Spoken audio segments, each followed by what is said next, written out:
Hello everyone, welcome to our channel. आज का ये वीडियो आपके आईटी के एग्जाम के लिए बहुत ज्यादा इंपॉर्टेंट रहने वाले है, क्योंकि मैं ये बात बहुत अच्छे से जानता हूं कि आईटी को हम पढ़ते नहीं है तो भाई उसका पेपर कहां से करेंगे, तो पता ही नहीं है पेपर में क्या आएगा। तो इसीलिए आज मैं आपको करवाने वाला हूं आईटी का सीबीएसई का ऑफिशियल पेपर, जो कि आपको एग्जाम के अंदर देखने को मिलेगा और ऐसे ही क्वेश्चन आपके एग्जाम में आएंगे। आपको इससे पेपर पैटर्न के बारे में कंप्लीट आइडिया हो जाएगा।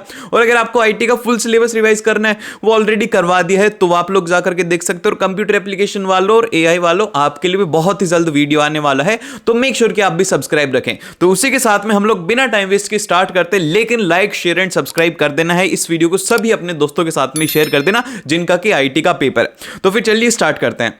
हम लोग स्टार्ट करते, सबसे पहली बात तो यह है कि इसका पैटर्न अलग है। इसके लिए आपको 2 घंटे का टाइम मिलेगा और इसके जो मार्क्स है वो है 50 मार्क्स। अब इसके बाद में अगर हम लोग बात करें कि इसका पेपर कैसा रहेगा, तो इसके पेपर के अंदर 2 पार्ट रहने वाले हैं, जिसके अंदर की सबसे पहला पार्ट रहेगा सेक्शन ए, जो कि ऑब्जेक्टिव टाइप क्वेश्चंस रहने वाले हैं आपके पास में 24 मार्क्स के, और उसी के साथ में सेक्शन बी जो कि सब्जेक्टिव रहेगा 26 मार्क्स का। अब इसके अंदर एक कैच ये है कि आपको है ना, यहाँ पर है ना 4 यूनिट है, ठीक है। अब यहां पर आप लोगों को 4 यूनिट स्टडी करनी होगी। अब ये कहां से पढ़ोगे, आपको नोट्स वगैरह कहां से मिलेंगे, इसकी चिंता मत करो, इसका भी जुगाड़ मैंने आप लोगों के लिए कर दिया है।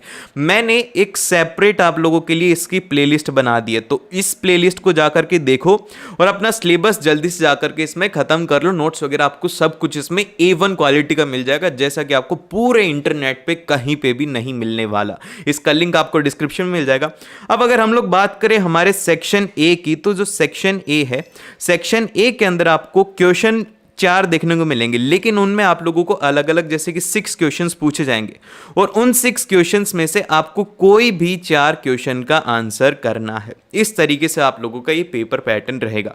तो अभी हम लोग सीधा क्वेश्चन के ऊपर चलते हैं। हमारे जैसे कि सेक्शन ए है, इसके अंदर जो सबसे फर्स्ट हमारा क्वेश्चन है, इसमें आप लोगों से 4 क्वेश्चन आंसर करने हैं किसी भी 6 क्वेश्चन में से, और ये जो क्वेश्चन बेस्ड रहेंगे या रहेंगे आपके एम्प्लॉयबिलिटी स्किल के ऊपर ये बेस्ड क्वेश्चन रहने वाला है। तो अब हमारा सबसे फर्स्ट क्वेश्चन आता है, हम फर्स्ट क्वेश्चन की तरफ चलते हैं। हमारा फर्स्ट क्वेश्चन है कि when it is difficult to communicate with someone who is not willing to talk or express their feelings and views, it means that is or an क्या है। ठीक है, मतलब आपसे ये कहा गया कि एक ऐसा इंसान जो कि अपने पर्सनल व्यूज और ओपिनियन नहीं शेयर कर पाता, उसको आप क्या बोलोगे। तो ऑप्शन है हमारे पास में, सबसे पहला ऑप्शन है कल्चर बैरियर। एकदम से गलत बात है, क्योंकि कल्चर बैरियर जब आता है, जैसे कि मान लीजिए कि आप हैं साउथ के, ठीक है, अब जैसे कि साउथ के अंदर आप तमिलनाडु से हैं, वैसे कमेंट करके बताना कि आप कौन से स्टेट से हो। मैं राजस्थान से, ठीक है। अब कल्चर बैरियर के अंदर ये आता है कि जैसे कि आप मान लीजिए कि तमिलनाडु से और आप सीधा इधर नॉर्थ की तरफ आ जाते हैं, दिल्ली की तरफ आ जाते हैं, राजस्थान में आ जाते, तो आपको यहाँ पर कल्चर बैरियर आपको देखने को मिलेगा। और फिर इसके बाद में जो सेकंड ऑप्शन है वो है हमारा इंटरपर्सनल बैरियर। ये हो सकता है इसका आंसर। अब ये क्या होता है, ये होता है कि जैसे कि हम किसी से ना बात ही नहीं कर पा रहे, पर्सनली हम लोग उनसे कनेक्ट नहीं हो पाते, तो इसको इंटरपर्सनल बैरियर कहा जाता है। और फिर इसके बाद में एक होता है नेक्स्ट, इसका ऑप्शन है वो है फिजिकल बैरियर। फिजिकल बैरियर का मतलब ये होता है जैसे कि आपने देखा होगा रोड्स के आगे बैरिकेड्स लगा दी जाते हैं, तो इस तरीके का फिजिकल बैरियर या फिर कुछ भी एक फिजिकल चीज जो कि हो, उसे फिजिकल बैरियर कहा जाता है। और लैंग्वेज बैरियर वो होता है जिसके अंदर कि आप उसकी लैंग्वेज ही नहीं समझ पा रहे हो। लेकिन यहां पर लैंग्वेज समझने की बात नहीं, आप यहां पर ध्यान से देखो कि who is not willing to talk. भैया जब वो आपसे बात ही नहीं करेगा, चाहे से दूसरी लैंग्वेज में करे तो लैंग्वेज बैरियर बोल देंगे, लेकिन जब वो आपसे बात ही नहीं करेगा तो उसका आंसर हो जाएगा हमारे पास में इंटरपर्सनल बैरियर। और फिर इसके बाद में आता है हमारे पास में क्वेश्चन नंबर 2, जिसमें कि हमसे कहा गया है कि Kartik computer was running very slow, Hanks and often restart. के भैया जो कार्तिक है उसका कंप्यूटर बहुत ज्यादा स्लो चल रहा है, हैंग हो जाता है और उसी के साथ में बार बार रीस्टार्ट हो जाता है। And he is very confused and tense as he was working on its very important assignment. वो एक अपने इंपॉर्टेंट असाइनमेंट के ऊपर काम कर रहा है और इसकी वजह से उसको बहुत ज्यादा प्रॉब्लम हो रही है।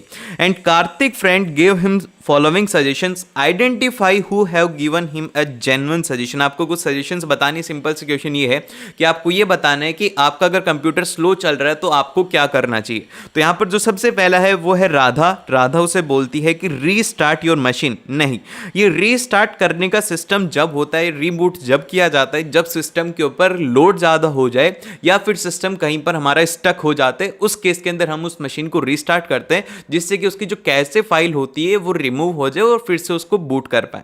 देन फिर इसके बाद में सेकंड है ईशान। क्या बोलता है, ईशान की बात सुनो भाई। ईशान बोलता है कि install the reliable anti software and update. हाँ, ये एकदम से सही है, क्योंकि आपने देखा होगा कि हमारा भी जो फोन होता है उसके अंदर अपडेट्स आते हैं। अपडेट्स के अंदर क्या होता है, अपडेट्स के अंदर इश्यूज को फिक्स किया जाता है। जैसे कि कई बार क्या होता है कि हमारे फोन के अंदर कुछ इश्यू आ जाते हैं, कई बार सिक्योरिटी इशू आ जाते हैं, उसी के साथ में कुछ कुछ इश्यूज आ जाते हैं, तो उनको सही करने के लिए अपडेट करना जरूरी होता है और आपको एंटीवायरस इंस्टॉल करना होता है, जिससे कि आपका कंप्यूटर सेफ रह पाए। तो इसीलिए इसका जो हमारा करेक्ट आंसर रहेगा वो रहेगा बी ऑप्शन, एकदम से करेक्ट होगा। इसके बाद में आता है क्वेश्चन नंबर 3, जो कि एक तरीके का फिल इन द ब्लैंक है। इसमें कहा गया कि refers to focusing human efforts for maintaining a healthy body and a mind capable of better withstanding stressful situation.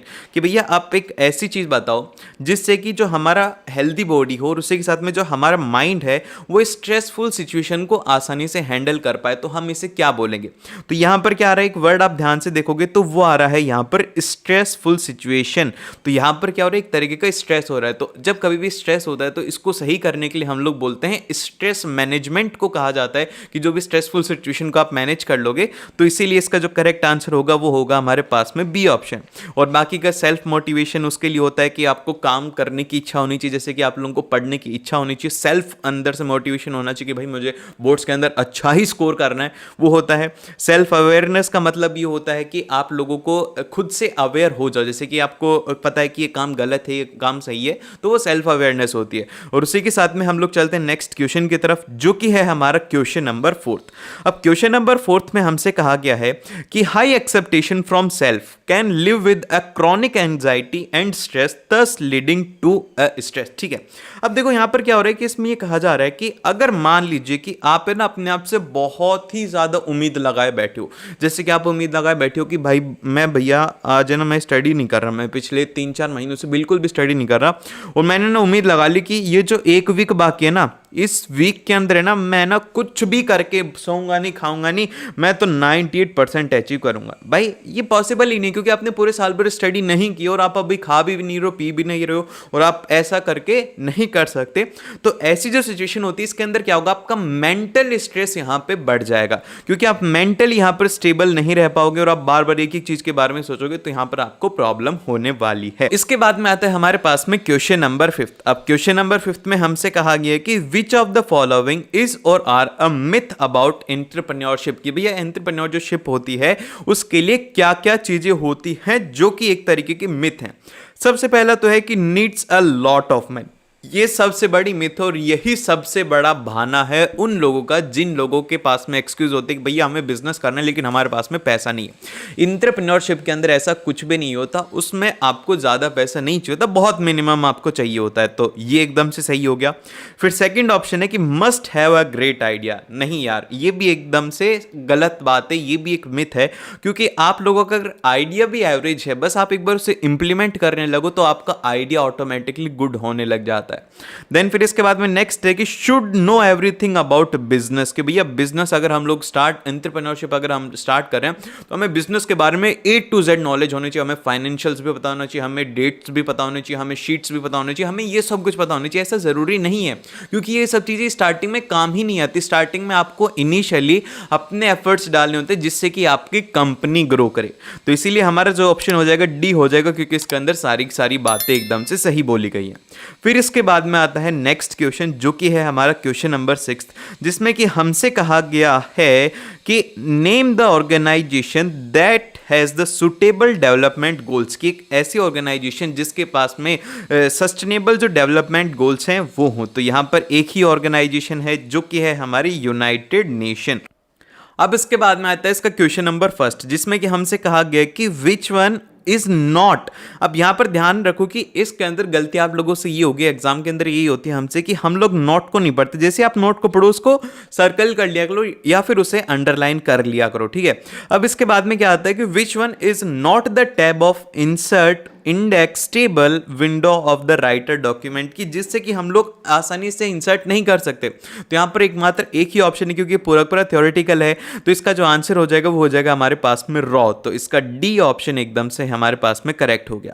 Then फिर इसके बाद में नेक्स्ट क्वेश्चन है, जिसके अंदर की सीबीएसई ने खुद ने आंसर में गलती कर रखी। सीबीएसई ने भी एफर्ट्स नहीं डाले इस पेपर को बनाने में, बस ऐसे पेपर बना दिया और इसके आंसर भी ऐसे रैंडमली दे रखे हैं। तो इसीलिए भाई मैंने बहुत ज्यादा रिसर्च करके आप लोगों के लिए निकाला है, तो मेक श्योर यार इसे लाइक कर कर देना और अपने दोस्तों के साथ में इसे ज़रूर से शेयर कर देना ताकि उसकी भी हेल्प हो पाए। आपका वो गरीब दोस्त, उसको क्या ही पता, उसकी भी थोड़ी बहुत अच्छी सोच लिया करो, ठीक है।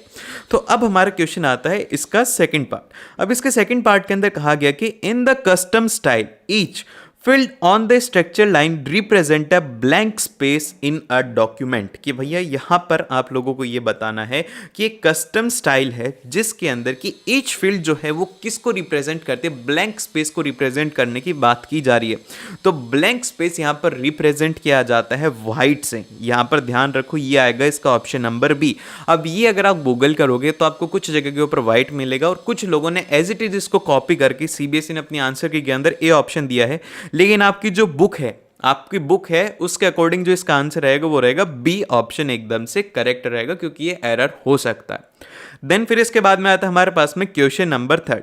अब क्वेश्चन नंबर थर्ड में हमसे कहा गया है कि Saurabh has made an advertisement in a digital document. उसने डिजिटल डॉक्यूमेंट के अंदर एक एड बनाया है and he is facing difficulty in positioning the image with in the text. की अब उसको क्या हो रहा है, आपने देखा होगा कि हम कभी भी इमेज और टेक्स्ट को एक साथ लगाते हैं तो वहां पर हमें प्रॉब्लम आ रही है, वही प्रॉब्लम इसे आ रही है। तो इसे क्या करना चाहिए, suggest him how he can adjust the image. की वो अपनी इमेज को किस तरीके से एडजस्ट कर सकता है, कि उसे रैप टेक्स्ट करना चाहिए, क्रॉप करना चाहिए, अलाइनमेंट करना चाहिए या फिर लेआउट करना चाहिए। इसका आंसर अभी के अभी जल्दी से कमेंट करके बताओ कि इसका आंसर क्या होगा, ए होगा, बी होगा, सी होगा या डी होगा। जो भी करेगा ना कमेंट में उसको दिल देने वाला, पक्की बात है, हार्ट सभी को मिलेगा। जल्दी से कमेंट करो कि इसका आंसर क्या होगा। तो इसका जो सही आंसर है वो है आप लोगों की स्क्रीन के ऊपर, और अगर आपने सही किया तो आप जीत चुके हैं 1 करोड़ रुपए। और कमेंट कर देना है कि मैं जीत चुका हूं 1 करोड़ रुपए। और इसका आंसर जो है वो है ए ऑप्शन हमारा सही है, क्योंकि रैप टेक्स्ट से क्या होता है कि आप इमेज के अंदर टेक्स्ट के थ्रू रैपिंग कर सकते हो। जैसे कि उसके ऊपर आप लिख सकते हो, अलग अलग फॉन्ट्स के अंदर आप लिख सकते हो, और वहीं पर ही जैसे कि क्रॉप होता है, क्रॉप के अंदर आप इमेज के जो होती है उसको आप एडजस्ट कर सकते हो, उसकी जैसे कि लेंथ को इधर उधर कर सकते हो आप, उसको जैसे कि कोई पार्ट नीचे उसको आप ट्रिम कर सकते हो, वो क्रॉप में किया जाता है। अलाइनमेंट में क्या होता है कि आप उसको जैसे कि राइट में करना चाहते हो, लेफ्ट में करना चाहते हो, सेंटर में करना चाहते हो, ये होता है अलाइनमेंट का। और लेआउट का मतलब ये होता है कि आपका लेआउट किस तरीके का रहेगा। जैसे कि आपने जो पावर पॉइंट है उसकी स्लाइड्स के अंदर देखा होगा, उसका लेआउट अलग अलग होता है कि मतलब डिजाइन कैसे रहेगी, कि टेक्स्ट इधर रहेगा, फिर उसके बाद में इमेज इधर रहेगी। तो ये सब होते हैं लेआउट के फॉर्म, मतलब कि बेसिकली एक ऐसा स्ट्रक्चर जो कि हम लोग डिफाइन कर सकें। और फिर इसके बाद में जो नेक्स्ट आता है हमारे पास में question number fourth. Question number fourth में हमसे कहा गया है कि fill in the blank is a collection of the record that store the data in mail merge। की एक ऐसा जिसके अंदर कि हम लोग हमारा जो डेटा है उसको स्टोर करें। तो यहाँ पर डेटा को स्टोर करने की बात आती है तो सही आंसर हो जाएगा हमारे पास में डेटा सोर्स। तो ठीक है, ये तो आंसर हो गया हमारे पास में कि इसका आंसर क्या हो गया, वो हो गया ए। लेकिन अब बाकी के जो क्वेश्चन है उसको, मतलब कि बाकी के ऑप्शन को भी मैं आपको बता देता हूँ। अब मेन डॉक्यूमेंट क्या होता है ये ध्यान से याद रखना। मेन डॉक्यूमेंट क्या होता है, बेसिकली टेक्स्ट होता है जिसको कि क्या किया जाएगा, मेल किया जाएगा। ठीक है, जिसको कि मेल किया जाएगा आगे, उसको हम लोग बोलते हैं मेन डॉक्यूमेंट, जिसके अंदर की टेक्स्ट होता है। फिर उसके बाद में जो डॉक्यूमेंट होता है, डॉक्यूमेंट बेसिकली हमारी टेक्स्ट फाइल होती है, कैसे भी फाइल हो सकती है, जिसको कि हम लोग हमारे कंप्यूटर पर सेव करते हैं। और फिर इसके बाद में हमारे पास में नेक्स्ट क्वेश्चन आता है। क्वेश्चन नंबर है हमारे पास में फिफ्थ। क्वेश्चन नंबर फिफ्थ में हमसे कहा गया कि to increase the contrast of a image option is used in a document. कि भैया एक ऐसा बताओ जिससे कि जो कॉन्ट्रास्ट ऑफ इमेज है उसको आसानी से इंक्रीज किया जाए। तो यहां पर जो सबसे पहला ऑप्शन हमें दिया गया है वो दिया गया है स्मूथ। स्मूथ का मतलब क्या होता है, स्मूथ जो टूल है वो वहां पर ही उसमें लिया जाता है जहां पर कि हमें उसके एजिंग, उसके कर्व को आसानी से स्मूथ दिखाना हो, वहां पर हम लोग इस टूल को यूज में लेते हैं। और वहीं पर जो दूसरा ऑप्शन है वो है शार्पन का। तो यहां पर शार्पन एकदम से करेक्ट रहेगा, क्योंकि इसकी हेल्प से हम लोग जो इमेज है उसकी ब्राइटनेस को इंक्रीज कर सकते हैं, उसके कॉन्ट्रास्ट को इंक्रीज कर सकते हैं। तो बी ऑप्शन इसका एकदम से करेक्ट हो गया। देन फिर इसके बाद में एक जो लास्ट वाला ऑप्शन है इसका, ये वाला ध्यान से देखना, वो है मोजेक का। अब मोजेक क्या होता है इसका, तो ये मान करके चलो कि 2 से ज्यादा इमेज को आप एक साथ मर्ज कर रहे हो। अब इसके बाद में आता है इसका क्वेश्चन नंबर 6, जिसमें कि हमसे कहा गया है कि provides an internet access by transmitting the digital data over a wires of an local telephone network. यहां पर ध्यान से देखो कि इसमें क्या कहा गया है कि transmitting the digital data over a wires, कि आपका जो डेटा है उसको डिजिटली ट्रांसमिट किया जाएगा। तो ये सिर्फ और सिर्फ एक ही के अंदर किया जाता है, जो कि है हमारा यहां पर DSL। और इसकी फुल फॉर्म भी याद रख लेना, क्योंकि अगर ये क्वेश्चन नहीं आएगा तो इसकी फुल फॉर्म एग्जाम के अंदर जरूर से पूछी जाती है। वो होती है हमारे पास में D से होता है इसका डिजिटल, लिख लेना इसे, D से होता है डिजिटल, और उसी के साथ में S से होता है वो होता है सब्सक्राइबर, और L से होता है लाइन, डिजिटल सब्सक्राइबर लाइन इसकी फुल फॉर्म होती है। जैसे कि आप लोग मेरे सब्सक्राइबर हो, वैसे ये भी डिजिटल सब्सक्राइबर अपने रखती है। और फिर इसके बाद में चलते हैं हम लोग इसके क्वेश्चन नंबर 3 में, जिसमें कि हमें 5 क्वेश्चन करने, कोई भी 6 क्वेश्चन है उनमें से कोई भी 5 क्वेश्चन करने, एक ही तो छोड़ना है। अब इसके बाद में जो हमारा सबसे पहला क्वेश्चन है वो है कि fill in the blank is specially designed to minimize the result according to the set rule that we define in a spreadsheet। कि आपको क्या करना है कि आपकी जो शीट है उसके अंदर आपको जो रिजल्ट है उसको करना है मिनिमाइज, कि आपका जो रिजल्ट है ना वो आप कम करना चाहते हो। तो इसको आप कैसे कर सकते हो? तो इसको करने का एक तरीका होता है, वो होता है हमारे पास में सॉल्वर का। सी ऑप्शन इसका एकदम से करेक्ट रहेगा। और ये लाइन एज इट इज आपकी NCERT के अंदर दिया हुआ है, लेकिन इसके आंसर आप लोग देखोगे तो इसका आंसर मिलेगा आप लोगों को B, जो कि गलत है, क्योंकि जो सिनेरियो होता है वो कहां पर काम में लेते हैं, वो हम लोग लेते हैं व्हाट इफ जो क्वेश्चंस होते हैं उनके लिए। और लेकिन ये जो सॉल्वर होते हैं इसमें क्या होती है, हमारे पास में मल्टीपल वेरिएबल होते हैं, जिससे कि हम लोग जो सेट रूल हैं उसके अकॉर्डिंग उसको मिनिमाइज और मैक्सिमाइज आसानी से कर सकते हैं। तो ध्यान रखना कि आपको एज इट इज जो मार्किंग स्कीम है उसके अंदर एरर हैं, 3 से 4 मैंने एरर आपको बताए हैं वो हैं, तो ये एकदम से सही रहेगा इसका सॉल्वर ऑप्शन। अब इसके बाद में चलते हैं हम लोग क्वेश्चन नंबर 2 में, जिसमें कि हमसे कहा गया है Sahil and his parents have created a list of their company employees in one of the spreadsheet in the office. Now the rest of the tasks they want to complete from home, and which of the option they should use to access the spreadsheet from home। कि अब उनको spreadsheet अपने घर से access करनी है, काम करके दग गए घर पे चले गए। तो इसके लिए जो हम लोग यूज में लेते हैं वो हम लोग यूज में लेते हैं लिंक वर्कशीट, यहाँ पे हम लोग यूज में लेंगे। एंड फिर इसके बाद में आता है हमारे पास में क्वेश्चन नंबर 3। अब देखिए इस क्वेश्चन नंबर 3 में हमसे क्या कहा गया है, इसमें फिल इन द ब्लैंक हमें करना है। Can be help to clarify the relation between the cells while using the multiple operation. कि भैया आप है ना कोई भी 2 सेल्स हैं उनके बीच में अगर आसानी से आपको मल्टीपल ऑपरेशन करना है तो कौन सा एलिमेंट हम लोग काम में लेते हैं। तो यहाँ पर हम लोग एक ही एलिमेंट है जिसको कि काम में लेते हैं, वो है हमारा सॉल्वर। तो इसका करेक्ट आंसर हो जाएगा ऑप्शन नंबर B। देन फिर इसके बाद में चलते हैं हम लोग नेक्स्ट क्वेश्चन की तरफ, जो कि है हमारा क्वेश्चन नंबर 4। इसमें कहा गया है कि identify the part of the spreadsheet using a user can manage multiple sheets. कि भैया एक ऐसा पार्ट बताओ जिससे क्या ना वो मल्टीपल शीट्स को एक साथ मैनेज कर सकता है। तो इसका जो आंसर रहेगा वो रहेगा शीट टैब, क्योंकि शीट टैब के ऊपर क्लिक करते ही वो आसानी से बहुत सारी एक साथ एक्सेस कर सकता है और आसानी से उनके ऊपर वर्क कर सकता है। फिर इसके बाद में इसका अगले क्वेश्चन में हमसे कहा गया कि spreadsheet software can find the changes by, कि मतलब किस तरीके से वो चेंजेस को निकाल सकता है। तो इसका जो हमारे पास में आंसर रहेगा वो रहेगा कि वो है ना चेंजेस को इस तरीके से निकालता है कि वो है ना कंपेयर करता है शीट्स को। क्या करता है कि जैसे कि अलग अलग, जैसे कि आपने चेंजेस कर दिए तो वो जो सॉफ्टवेयर वो ये देखता है कि पहले क्या चेंजेस थे अब क्या चेंजेस हैं, तो उससे वो आसानी से उसको आइडेंटिफाई कर लेते हैं, एक तरीके से कंपेयर करता है। तो इसीलिए जो इसका आंसर आ जाएगा वो आ जाएगा हमारे पास में कंपेयरिंग। फिर इसके बाद में आता है इसका नेक्स्ट क्वेश्चन नंबर 6, जिसके अंदर की कहा गया है कि at the bottom of each worksheet left tab indicates of the fill in the blank है of the worksheet in a workbook. की वर्कबुक के अंदर वो क्या दिखाता है। तो आप लोग जब देखोगे तो नीचे की तरफ आप देखोगे कि वहां पर उसका नेम सेलेक्ट हो रहा होता है, जैसे कि 1 2 3 करके, और यहां पर एक प्लस का आइकन आता है। तो यहां पर क्या होते हैं, ये होता है इसका नेम। तो इसलिए सी ऑप्शन इसका एकदम से करेक्ट हो गया।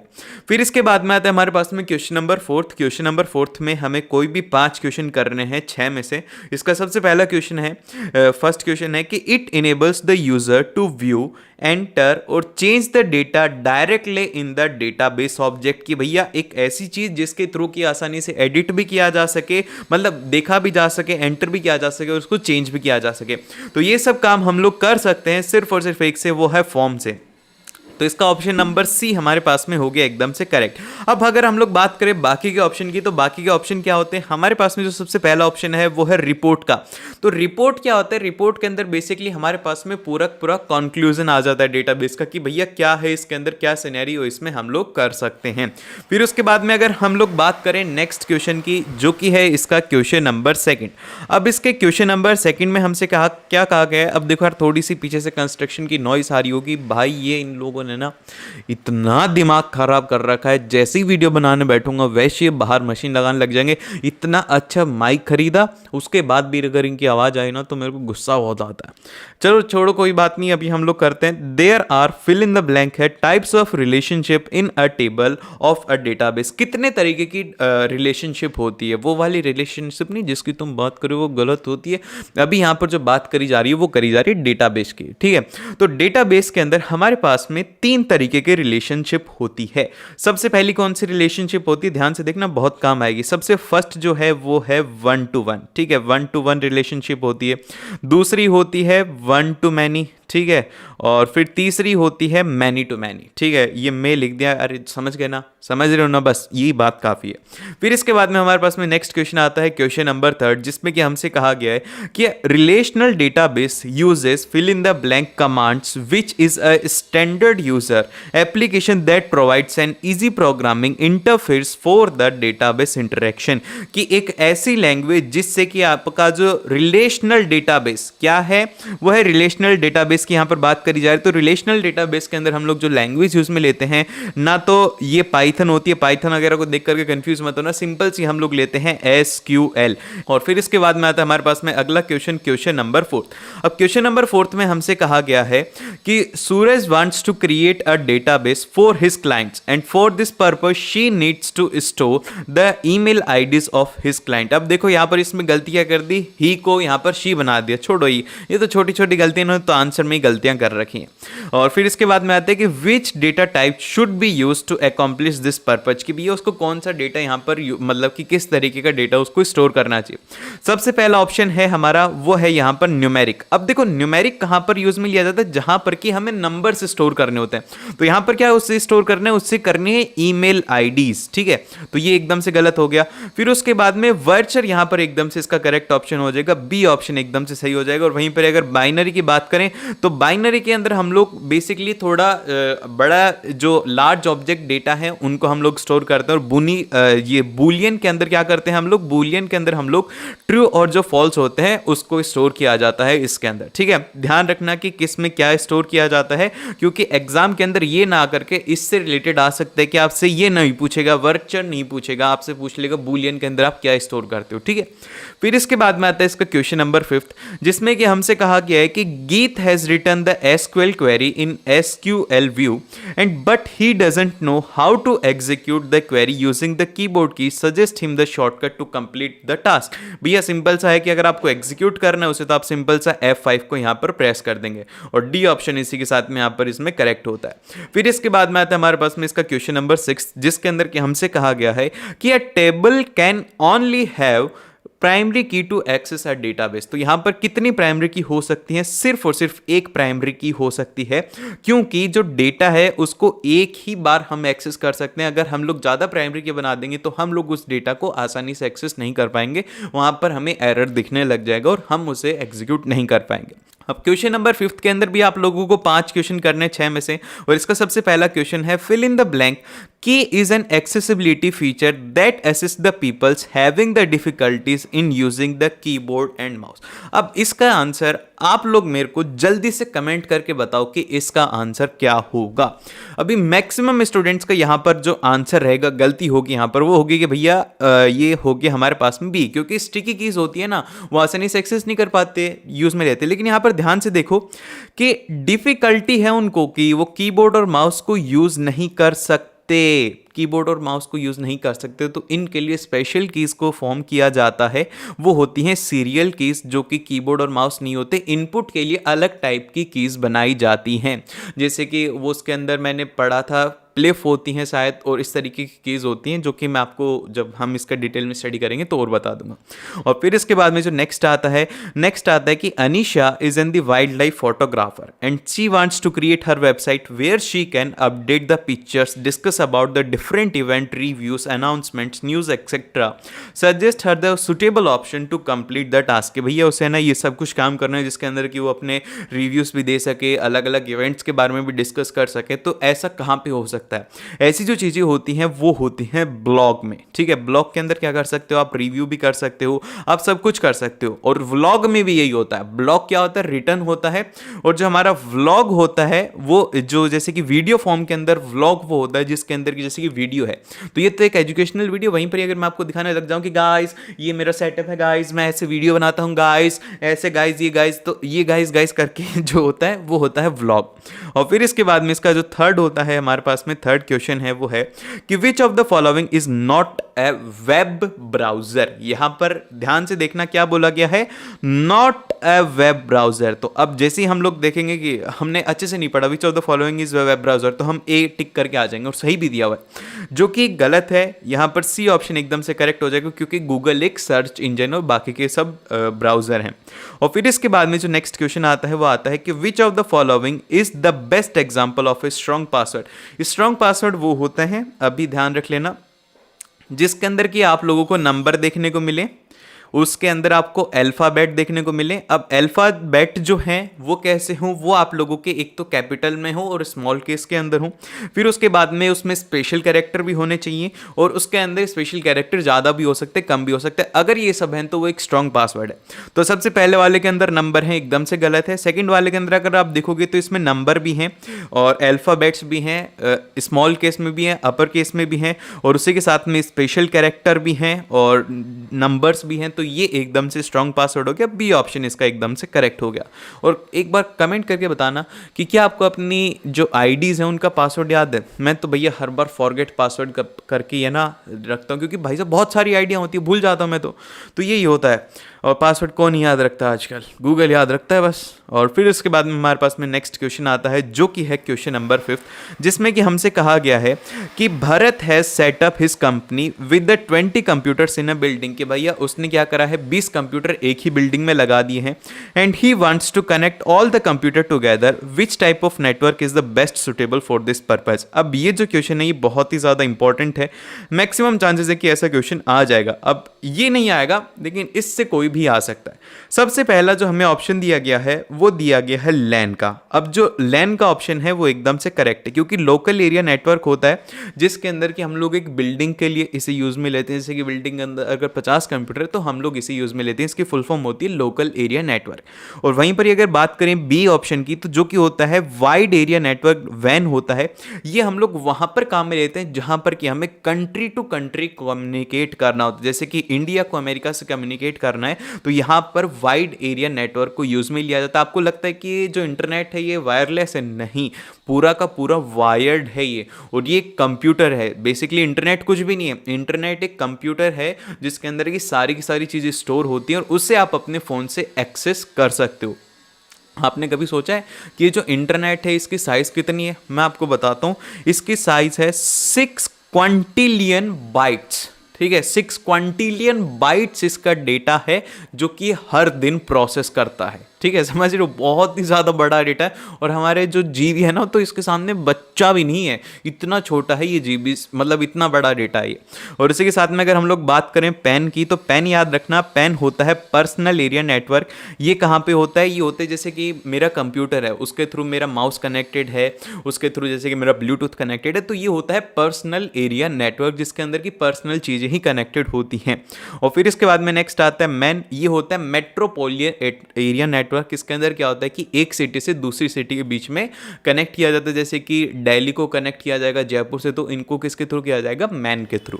फिर इसके बाद में लास्ट एमसीक्यू होता है हमारा, वो होता है आईपी स्टैंड्स फॉर किसके लिए होगा भैया? Internet protocol. ये तो हम जानती हैं, तो बी ऑप्शन इसका एकदम से सही हो गया। अब इसके बाद में आते हैं हमारे पास में ऑब्जेक्टिव क्वेश्चंस। इनको बस एक बार ध्यान से सुन लो आप, इनको फिर अपनी लैंग्वेज के अंदर लिख देना, ज्यादा इनमें कोई भी रॉकेट साइंस नहीं है। तो सबसे पहला क्वेश्चन है, इसमें कहा गया है कि what are the learning objective imperative of a communication, कि आपको कम्युनिकेशन क्यों सीखना चाहिए।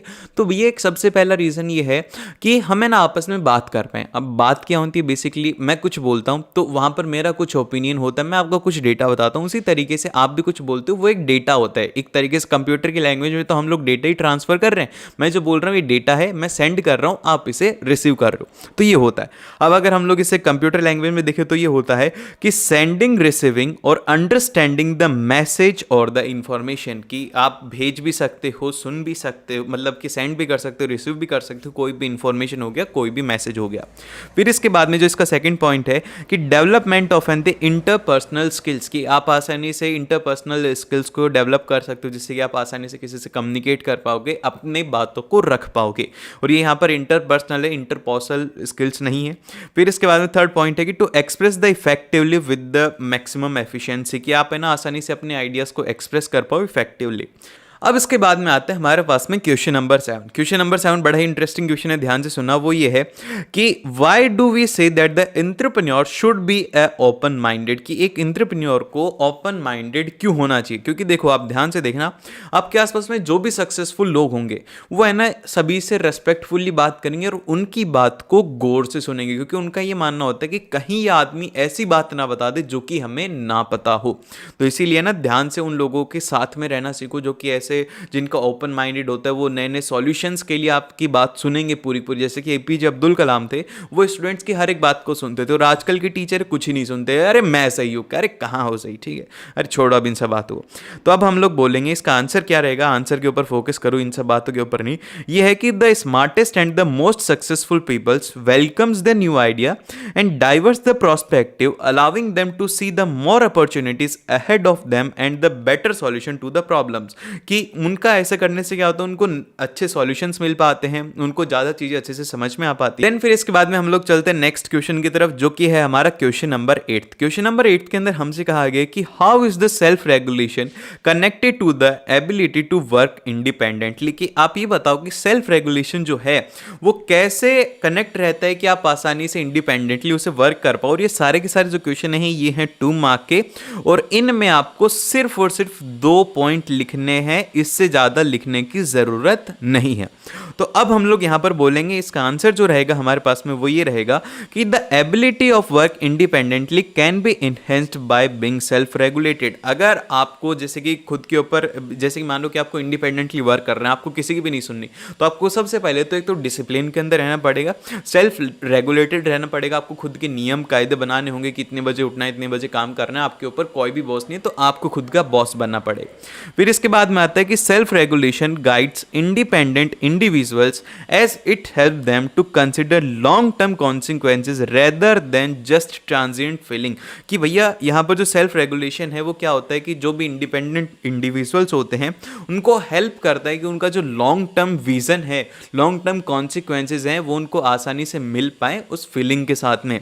और फिर इसके बाद में आता है कि it leads to the responsible and a value driven behaviour, कि ये क्या करता है कि एक रिस्पॉन्सिबिलिटी के साथ में आप एक, जैसे कि मान लो कि आप एक इंडिपेंडेंटली वर्क करना चाहते हो, तो आपके ऊपर एक रिस्पॉन्सिबिलिटी आती है सेल्फ रेगुलेशन से, कि आप रिस्पॉन्सिबली काम करते हो, आपके पास में वैल्यू और आपका जो बिहेवियर है वो वैल्यू ड्राइव्ड हो जाता है, कि आप किसी से अगर कोई भी काम करवा रहे हो तो आप उसके बदले में उसे उसकी वैल्यू देना पसंद करोगे। और फिर इसके बाद में नेक्स्ट आता है कि it teaches the self control and well directed efforts to reach the goal, और इसी के साथ में आपको ये भी सिखाता है कि किस तरीके से सेल्फ कंट्रोल करना है, किस तरीके से वेल डायरेक्टेड एफर्ट्स लगाना है, जिससे कि आप अपने गोल को अचीव कर पाएँ। और फिर इसके बाद में आता है हमारे पास में क्वेश्चन नंबर 9। क्वेश्चन नंबर 9 में हमसे कहा गया है कि how we can prevent computer against the attack by the virus. अब आप वायरस से कैसे बचा सकते हो, तो आप इसके अंदर सबसे फर्स्ट लाइन ये लिखेंगे, आपको अगर आंसर को बड़ा दिखाना है तो ये हर एक के अंदर आप लिख सकते हो कि हम लोग क्या कर सकते हैं, we can prevent the computer against the virus attack by the various procedures या फिर बाय द वेरियस पॉइंट्स। ठीक है, ये आप लिखोगे तो ये एक लाइन एडिशनल हो गई है, जिससे कि आपका आंसर अच्छा दिखेगा। और इसमें ज़्यादा दिमाग नहीं लगा ना, क्वेश्चन ही तो लिखा है हमने, और इसके क्या क्या रहेंगे। सबसे पहला तो रहेगा कि by installing the proper antivirus, enabling the firewall, scan the external devices before using on the other computer. और फिर उसके बाद में नेक्स्ट आता है कि by avoiding the emails that are suspicious और नॉट नॉन टू अस। ऐसी ईमेल्स को नहीं खोलना चाहिए, क्योंकि ऐसी ईमेल्स क्या होती हैं, फिशिंग के थ्रू आपके कंप्यूटर को हैक किया जा सकता है, वायरस उसमें आ सकता है और आपको टोटली एक तरीके से अटैक किया जा सकता है आपके कंप्यूटर पे। फिर लास्ट के अंदर आता है कि should be very careful while downloading the files or any other program from the internet. क्योंकि ऐसा होता है कि जब भी आप है ना, एक बात हमेशा याद रखना कि इस यूनिवर्स के अंदर कोई भी चीज़ फ्री नहीं होती। अगर आपको कोई भी चीज़ फ्री में मिल रही है तो इसका मतलब ये है कि उसका उसके साथ में कोई ना कोई रिलेशन। अगर आपको मान लीजिए कि कोई गेम है जो कि पेड है और वो आपको फ्री में मिल रहा है, तो इसका मतलब ये है कि यहाँ पर आपकी जो सिक्योरिटी है ना, उसके साथ में खिलवाड़ हो रहा है। आपके जो डेटा है उसको आसानी से उसके थ्रू, उस ऐप के थ्रू चुरा लिया जाएगा और वो रहेगा कि आप लोग उस कंपनी को ना दे करके अपना डेटा उसको दोगे, उसको पैसे नहीं देने के बजाय वो आपका डेटा लेकर के चला जाएगा। तो ये बात हमेशा अपने जीवन के अंदर याद रखना कि कुछ भी फ्री नहीं होता।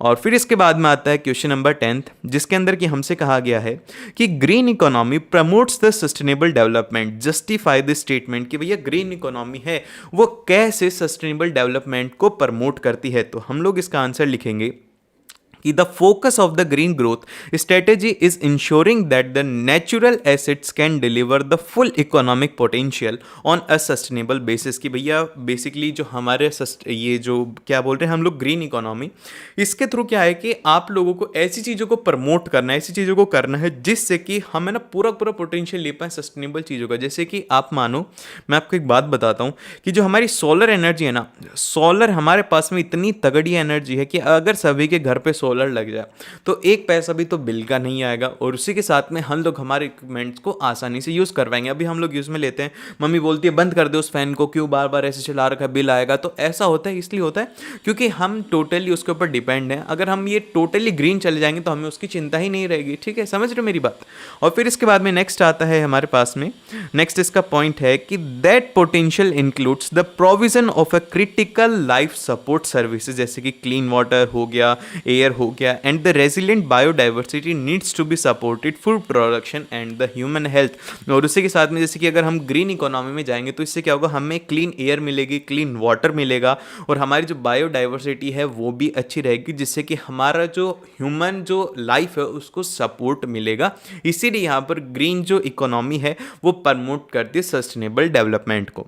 और फिर इसके बाद में नेक्स्ट क्वेश्चन आता है क्वेश्चन नंबर 11, जिसके अंदर कि हमसे कहा गया कि what do you understand by anchoring in a word processor.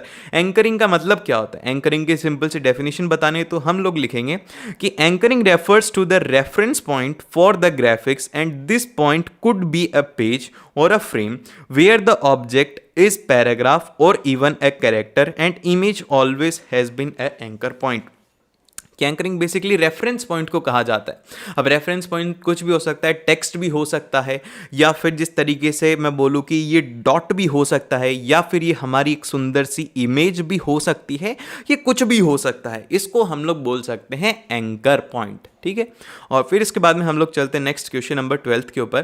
Question number 12 में हमसे कहा गया है कि what do you mean by sorting in a spreadsheet. कि सॉर्टिंग का क्या मतलब होता है स्प्रेडशीट में? तो हम लोग इसके अंदर बोलेंगे कि sorting is a process of arranging the data into the meaningful order so that you can analyse it more efficiently. कि बेसिकली हम लोग क्या करते हैं, जैसे कि आपने शॉपिंग की होगी तो हम उसमें क्या करते हैं, शॉर्ट कर देते हैं, प्राइस हाई टू लो या फिर लो टू हाई। उससे क्या होता है कि हम लोग आसानी से देख पाते हैं। अदरवाइज क्या होता है कि मिक्स्ड हमें चीज़ें देखते हैं, कुछ चीज़ें दिख रही हैं 2000 रुपए की और कुछ वहीं पर ही चीज़ें दिख रही हैं 20,000 रुपए की, और वहीं पर ही कुछ ऐसी चीज़ें दिख रही है जो कि दिख रही हैं 200 रुपए की। तो इससे क्या होता है कि हम आसानी से उसको कैटेगराइज नहीं कर पाते, हम अच्छे से नहीं ढूंढ पाते। तो अदरवाइज या तो करें कि हम लो टू हाई करें या फिर उसे हाई टू लो करें, जिससे कि हम उस डेटा को आसानी से एक्सेस कर पाएं।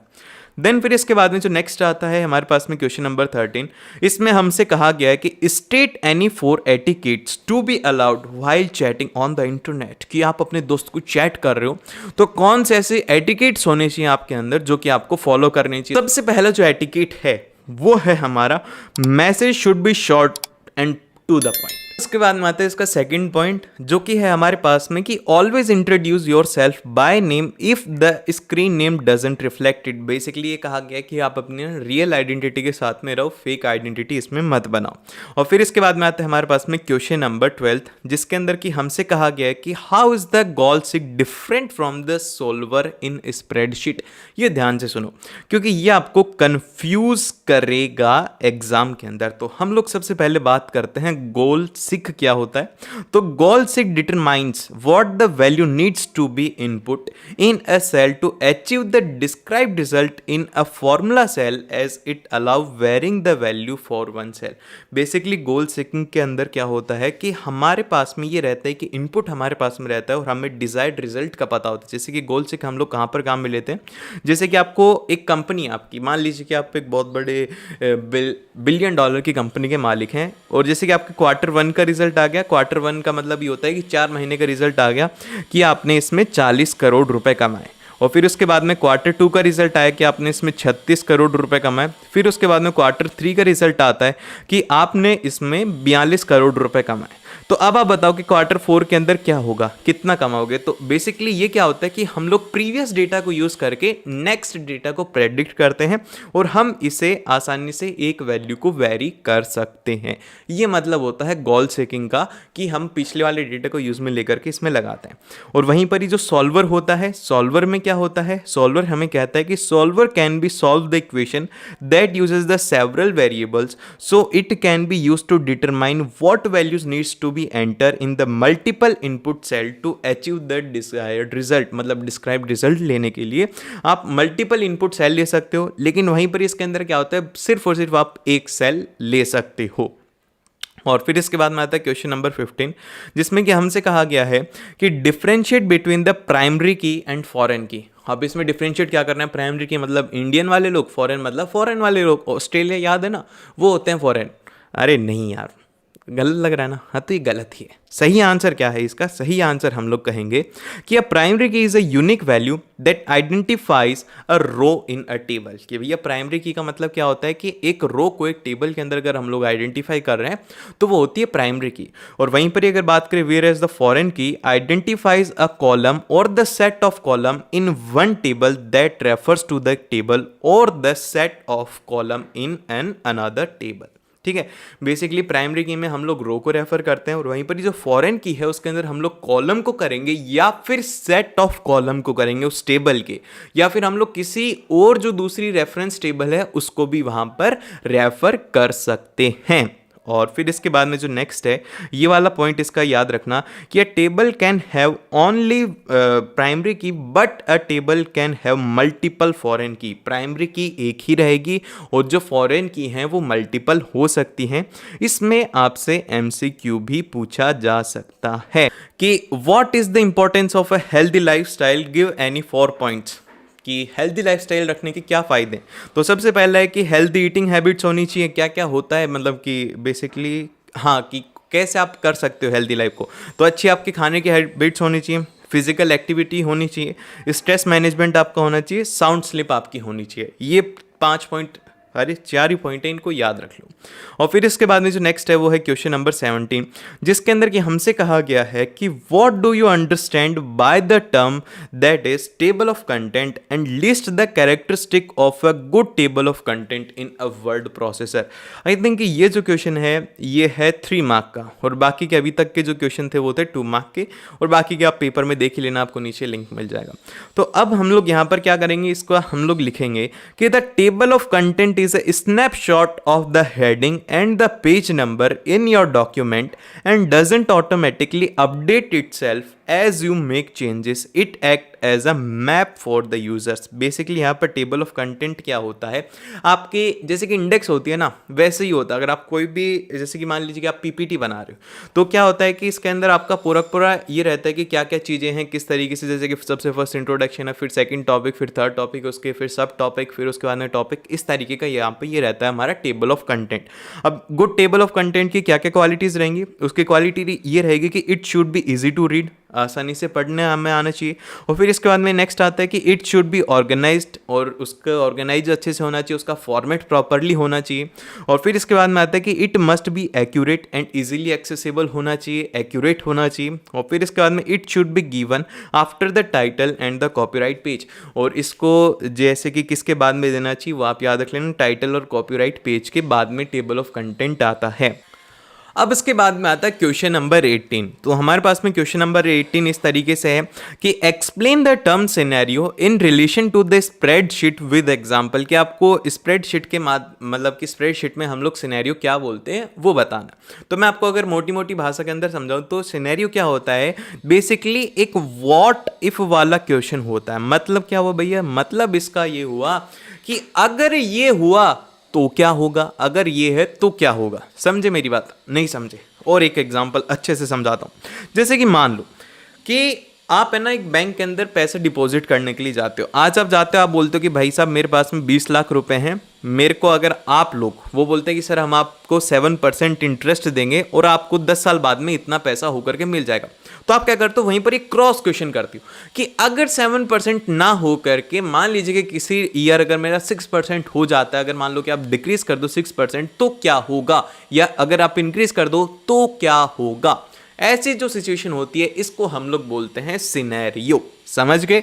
अब हम लोग एक बार इसकी डेफिनेशन देख लेते हैं। इसकी डेफिनेशन बड़ी ही सिंपल है। इसकी डेफिनेशन ये है कि scenario are the tool to test what if questions, की एक ऐसा टूल होता है जिससे कि हम लोग व्हाट इफ क्वेश्चन को डिस्कस कर सकते हैं। And each scenario is a name और कैन बी एडिटेड और फॉर्मेट सेपरेटली, कि हर एक सिनेरियो जो होता है उसका नाम होता है और उसको आसानी से एडिट किया जा सकता है, फॉर्मेट किया जा सकता है सेपरेटली।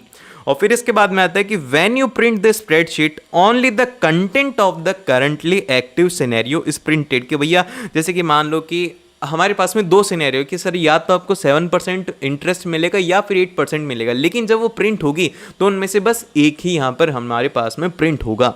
और फिर उसी के साथ में जो नेक्स्ट इसका पॉइंट है कि a scenario is essential a saved set of a cell value for your calculation. Basically एक वैल्यू सेव रहती है कि 6% मिलेगा, 7% मिलेगा, 8% मिलेगा, बस एक वैल्यू यहाँ पर इसमें सेव रहती है। अब एग्जाम्पल इसी का यही दिया हुआ है तो आप इसे पढ़ लेना, स्क्रीनशॉट इसका ले लेना। फिर इसके बाद में नेक्स्ट आता है कि 19th क्वेश्चन, जिसमें कि आपसे कहा गया है कि आप एक्सप्लेन करो different kinds of online threats, कि किस तरीके के ऑनलाइन अटैक होते हैं। ये जो क्वेश्चन है ये है 4 मार्क का, और जो लास्ट वाला क्वेश्चन था वो भी था हमारे पास में 4 मार्क का। अब इसमें जो हमारे पास में क्या क्या तरीके हैं, सबसे पहला जो तरीका है वो है फिशिंग का। अब फिशिंग क्या होता है, बेसिकली इसमें क्या होता है कि आपको एक मेल आएगी जो कि एकदम से ब्लैंक होगी या फिर उसमें कुछ भी लिखा होगा। ऐसा कहा जाएगा कि आप लोग जीत चुके हैं 20 लाख की लॉटरी, इस लिंक के ऊपर क्लिक करें।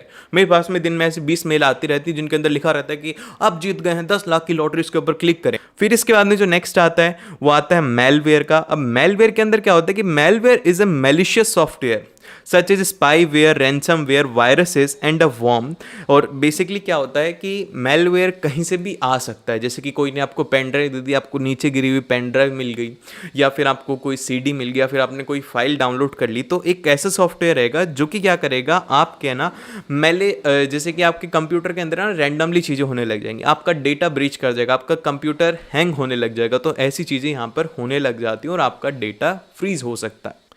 और फिर इसके बाद में जो नेक्स्ट है साइबर अटैक तरीके का वो होता है ईमेल स्पूफिंग। इसके अंदर क्या होता है कि बेसिकली डेटा ऐसा लगता है कि वो रियली में ओरिजिनेटेड होता है लेकिन वो वहाँ से आता ही नहीं है, इसे हम लोग कहते हैं ईमेल स्पूफिंग।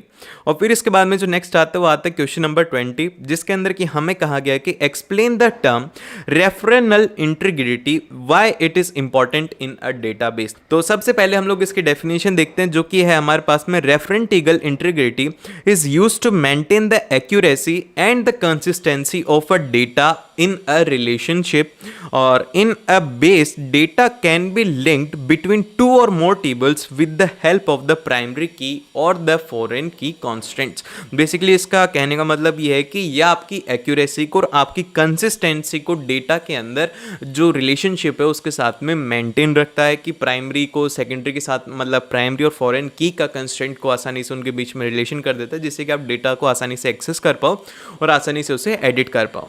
देन फिर इसके उसके बाद में जो हमारे पास में नेक्स्ट आता है कि क्या क्या इसके मतलब क्यों ये इंपॉर्टेंट है। सबसे पहला ये है कि it prevents the entry of a duplicate data, इससे डुप्लीकेट डेटा को एंटर नहीं कर सकते। सेकंड आता है कि it prevents the one table from pointing to the non existing field in another table, जैसे कि मान लीजिए कि आपकी एक टेबल से दूसरी टेबल की तरफ जो कि है ही नहीं उसको रोकता है। और फिर इसके बाद में आता है इसका थर्ड पॉइंट जो कि है कि it prevents the consistency between the partner table, जो भी पार्टनर टेबल है उनके बीच में कंसिस्टेंसी को ये रोकता है। और उसी के साथ में it prevents the deletion of a record that contain a value referred by the foreign की इन अनदर टेबल, जैसे कि मान लो कि आपने किसी और टेबल के अंदर उसको रेफर किया और गलती से वो डिलीट ना हो जाए, उसका भी ध्यान यहाँ पर यही रखता है। सो आज की वीडियो में बस इतना ही था। मिलते हैं आप लोगों से नेक्स्ट वीडियो के अंदर and all the very best. Make sure कि आप इस वीडियो को जरूर से अपने दोस्तों के साथ में शेयर करें।